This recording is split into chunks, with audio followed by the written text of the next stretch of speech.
Hey everyone, welcome to another deep dive, this time into the world of open source AI Yeah. and its impact on, well, everything, really. Yeah, it's a big one. Yeah, it is. Huge implications. So to guide us today, we've got excerpts from The Chain of Thought. Yeah, love that book. It's a fictional book, Yeah. but really gets you thinking. Yeah, it gets at something real, I think. Totally. Mm. And we've got this really cool image, too. It looks like a Yeah. super high-tech Like a company or something. company, yeah. Maybe somewhere in East Asia, I'm kidding. Kind of a modern cityscape vibe. Yeah, definitely. So let's jump in and see what we can learn. Okay, let's go. So the book starts in early 2025 with this company called ClearMind. And they're like, Yeah, clear mind. yeah, and they're looking to seriously disrupt the AI world. That's an understatement. What's their big idea? Well, they're all about this idea of democratizing AGI, AGI. artificial general intelligence. Okay. Basically AI that can do like pretty much anything AGI. general intelligence. Like the big one. Yeah, the big one. And they want to do it through open source. Okay, hold on. I think for people who aren't, Yeah. super techie, what is open source? Right, good point. Yeah, so in this context, it means making all their code, their research, everything available to everybody. Wow. No secrets, no patents, no nothing, just pure collaboration. That's wild. It is, right? It's like, imagine a world where the best, most advanced AI isn't hidden away in some company's basement. Right. It's out there for anyone to use, learn from, improve. So that's ClearMind's vision. That's the vision. Okay, so how do they actually do it? What makes them so different from, the Googles and the Facebooks of the world? Good question. So their secret weapon is something called chain of thought reasoning. Okay. So they released this AI ClearMind R1. Oh, right. And this AI doesn't just, spit out an answer. Right. It actually explains every single step in its thinking process. Oh, so it's like showing its work. Exactly. Like you said, like a student showing their work in math class. I can see how that's useful. But why is that like such a game changer specifically for open source? Well, think about it. Transparency builds trust, right? If you can see exactly how this AI got to its conclusion, you're much more likely to trust it. Makes sense. Right. And in a world where AI is making more and more decisions for us, Self-driving cars, all yeah, that. exactly. All that stuff. That trust is essential. Yeah. No, I get that. Well, if everyone can see the reasoning behind it, everyone can spot errors or suggest improvements. Oh, so it becomes like a community effort. Exactly. It turns the whole development process into this massive collaboration. That's actually really cool. It is, right. It's like taking the mystery out of AI and making it something everyone can understand and participate in. Yeah. Okay, cool. So the book also mentions this place called Innovation Valley. Oh, yeah. What is that all about? So think Silicon Valley, but like cranked up to the max. It's like the heart of the traditional AI world. Okay, the old school. Yeah, the old guard. Yeah. Lots of secrecy, tons of competition, billions of dollars being thrown around. So that's like the Goliath that ClearMind is going up against. Exactly. They're the Davids taking on the giant. Love it. All right, so what happens when ClearMind like bursts onto the scene? Okay, so January 2025, ClearMind R1 drops, and it completely shakes up the whole AI landscape. Like, it doesn't just meet expectations, it surpasses them by a mile. Really? Oh, yeah. And here's the real kicker. They developed this thing for a fraction of the cost of what these big companies are spending. We're talking like $6 million versus billions. 6 million, that's insane. Right. It's like a complete game changer. Yeah, so I'm guessing the people in Innovation Valley weren't too thrilled about that. You got it. The book introduces us to this engineer, Aaron Chen. He's in Innovation Valley, and he's totally thrown off by all of this. He represents that old guard, the people who think real innovation can only happen behind closed doors with massive budgets. So how does ClearMind react to this success? Are they like celebrating like crazy? Well, the team is excited for sure. Yeah. But their founder, Wei Liang, he keeps them grounded. He's like, look, this isn't about some lucky break. This is about innovation, transparency, and courage. Daring to do things differently, sharing their knowledge openly, and not being afraid to challenge the status quo. Man, that's such a great message. Isn't it? It's like a reminder that groundbreaking progress isn't just about money or resources. It's about mindset. It's about mindset. Exactly. And Wei Liang's a big believer in that. He's like, real breakthroughs happen when ideas are shared freely, when we can all work together. Makes sense. But I'm sure not everyone is on board with this whole open source utopia, right? Oh, for sure. There are definitely some concerns. Like what? Well, there's this researcher in the book, Jun, June. and she's worried about misuse. What happens if this powerful AI falls into the wrong hands? Right. That's a valid concern. It is, and it's something they grapple with in the book. So how do they address that? Well, Wei Liang argues that transparency is actually the best defense against misuse. Yeah, because if everyone can see how the AI works, they can also identify potential risks and hold each other accountable. It's like having millions of eyes constantly watching and checking for problems. Yeah, so it's like a self-regulating system almost. Exactly. That's a great way to put it. But the open source revolution doesn't just stay within the tech world, Right, it goes global. it goes global. Clearmind sends the whole global market into a frenzy. Stocks plummet, billions are lost. Wow. It's like a financial earthquake. There's this journalist in the book, Mia Taylor, Mia Taylor. and she says it's a direct challenge to the old guard, like a complete upending of the power dynamics. So it's not just a tech disruption, it's a global power shift. That's exactly what it is. And that leads us to this huge event, the Global AI Summit in Nova City. Okay, this is where things get interesting. Things are about to get real. Okay, so picture this.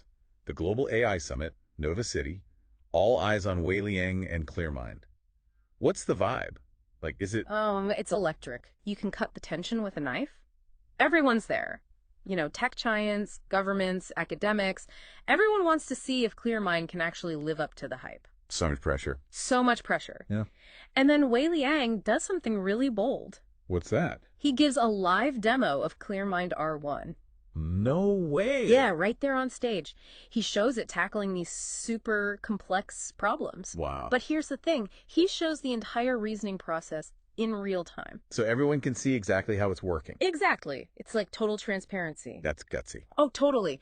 And the crowd goes wild. They're blown away not just by what the AI can do, Right. but by how open it all is. And Wei Liang uses this moment to really drive home his point. Which is... That this kind of openness is essential if we want to build trust in AI, Yeah. if we want to encourage collaboration, and ultimately if we want to accelerate progress in the field. He's like challenging everyone to rethink the whole way we approach innovation. Exactly. It's a powerful message, and you can tell it really resonates with a lot of people in the room, especially the ones who are tired of all the secrecy. Right.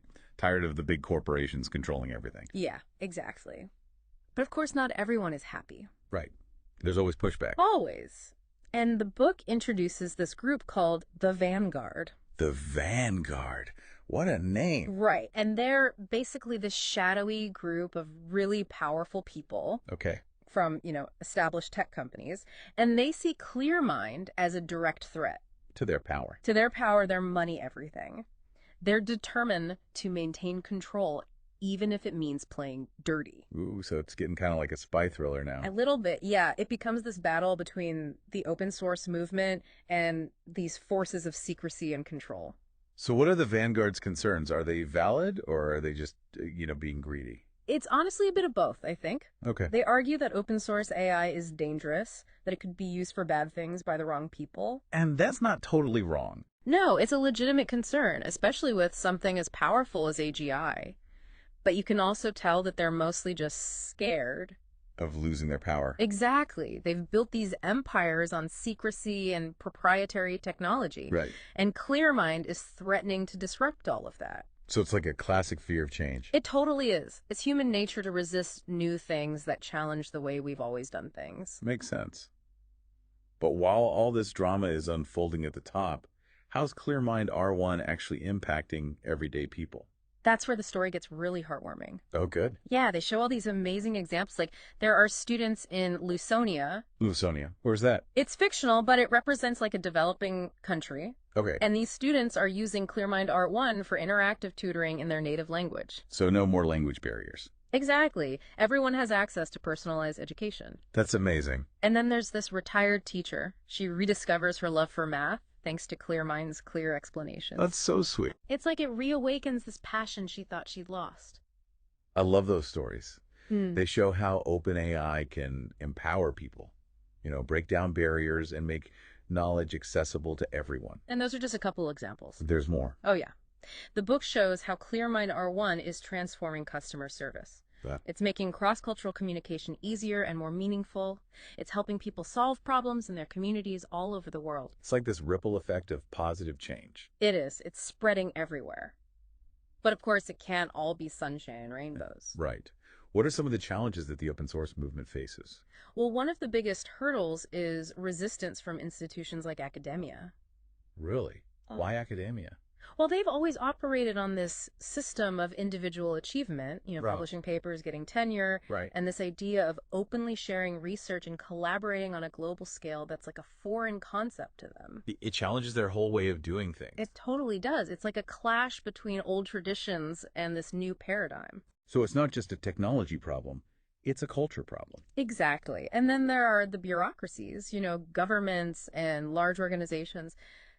They can be notoriously slow to adapt to new ideas. They like their rules. They love their rules. Mm-hmm. And the legal landscape around open source AI, it's still very much in development. There's lots of gray areas. Tons of gray areas. And then there's the human factor too. What do you mean? People are afraid, they're afraid of making mistakes, of losing control, of being left behind in this rapidly changing world. So it's not just about overcoming technical challenges. No, it's about addressing those deep-seated psychological barriers too. Right. And the book doesn't shy away from that. No, it acknowledges the very real practical hurdles. Like what? Like trying to integrate old systems with these new open frameworks. Right. That can't be easy. It's a nightmare. And then there are always concerns about security and misuse. Yeah, those are valid. They are. But even with all of those challenges, the book still maintains the sense of hope and optimism. Okay, so it's not a utopia, but it's a step in the right direction. Exactly. It's a journey, not a destination. And remember, Aaron Chen, the engineer from Innovation Valley? Yeah, the guy who was skeptical. He goes through a pretty amazing transformation. Really? What happens? He sees the power of open source firsthand. He starts to realize that collaboration, not competition, is the key to real innovation.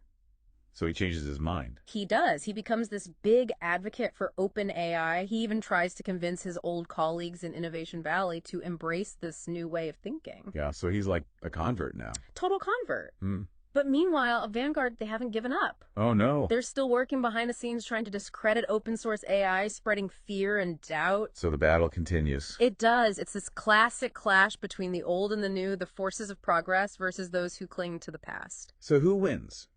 Does the world embrace open innovation, or does the vanguard hold on to power? Well, that's where the story takes us beyond just the tech world.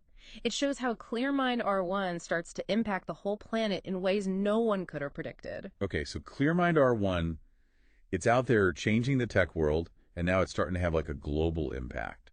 So what kind of world is being created by this open source revolution? It's pretty amazing. The book shows a world that's transforming in ways that go way beyond technology. Remember those concerns about misuse? Yeah. Well, they haven't really happened the way the Vanguard thought they would. Instead, what we see is all this positive change happening. Oh, that's good. So it's like not just building better AI, but building a better world through AI. Yeah, exactly. Wow. Give me an example. What does this transformation actually look like? Okay, so picture this rural India. There's this teacher who uses ClearMind R1, and it completely changes education in her village. Wow. Kids who've never even seen a computer are suddenly learning complex stuff, interacting with these personalized lessons, and exploring the world through AI. It's like opening up a whole new universe for them. Exactly. It sparks this incredible thirst for knowledge, this feeling of empowerment, and it connects them to the global community. That's so cool. It's like AI is this bridge connecting people and ideas across all these boundaries. That's a great way to put it. And it's not just India either. Oh, there's more. Oh, yeah. We see similar things happening in sub-Saharan Africa. There's this farmer who uses an open AI app to optimize his crops. What does that even mean? So he takes these ancient farming techniques that have been passed down for generations and combines them with this cutting edge data analysis from the AI. Wow, so it's like the best of both worlds. Exactly, honoring the past while embracing the future, and it's helping him improve his yields and provide for his family. That's awesome. Okay, what about the more developed world? What's happening in places like Innovation Valley? Well, remember Aaron Chen and how he was pushing for open innovation? Yeah. His message really starts to catch on. People start seeing the value in working together. Companies that used to be rivals are suddenly sharing data pooling resources. Really? So they're putting aside their differences for the greater good. It's kind of amazing to see these companies are starting to understand that collaboration, not competition, is the key to solving these really big challenges. Like climate change and stuff. Exactly. Things that affect all of us. But is it really realistic to think that everyone will just start playing nice all of a sudden? I mean, humans are competitive by nature. That's true. But the book makes the case that the potential rewards are so huge, the possibilities so vast, that it's starting to outweigh those competitive instincts. So it's like we're evolving as a species. Maybe. It's like we're realizing that we can achieve so much more when we work together. And what about governments? Are they getting on board with open source? The book shows governments starting to integrate OpenAI into their systems, using it to make things more transparent, more efficient. So less corruption. Hopefully, imagine a world where you can actually see how policies are made, where all the data and reasoning behind every decision is open for everyone to see. That would be a game changer. Right. It would completely transform how we think about governance. But of course, there are still challenges. Right. Sounds a little too good to be true. Of course. No revolution is without its hiccups. The legal stuff around OpenAI is still being figured out. And we have to constantly think about the ethical implications. There's always the risk of unintended consequences. So it's not a perfect solution? No, definitely not. But the book is ultimately optimistic about the future. So it's not a utopia, but it's a step in the right direction. Exactly. It's a journey, not a destination. Well, this has been a fascinating deep dive. It really has. What are your final thoughts? Yeah. What should our listeners be taking away from all of this? I think the biggest takeaway is that open innovation isn't just some passing fad. It's a fundamental shift in how we approach knowledge and progress. It's about moving beyond the old ways of doing things. Exactly. It's about embracing collaboration and shared learning, recognizing that we're all part of this global community. And that our collective intelligence is more powerful than any individual genius. Right. And it's not just about technology either. It's about a whole new mindset. It's about being transparent, valuing different perspectives, and being open to learning from anyone. It's about being curious, challenging our assumptions, and not being afraid to try new things even if we fail. Exactly. And remembering that progress isn't always a straight line. It's messy and unpredictable. But most importantly, I think this book reminds us that open innovation is a process, not a utopia. It takes effort, dialogue, and a commitment to ethical principles. We can't just expect everything to magically work out. We need to be aware of the risks and work together to make sure OpenAI is used for good. Absolutely. Openness itself isn't the solution. It's a tool. And like any tool, it can be used for good or bad. It's up to us to shape its future. That's a powerful thought. So as our listeners go out and explore this world of open innovation, we leave them with this question. What possibilities does it spark for you? What unique contributions can you make to this unfolding story? It's an exciting time to be alive, full of challenges and opportunities. But if we embrace this idea of open intelligence, we can all play a part in building a better future for everyone.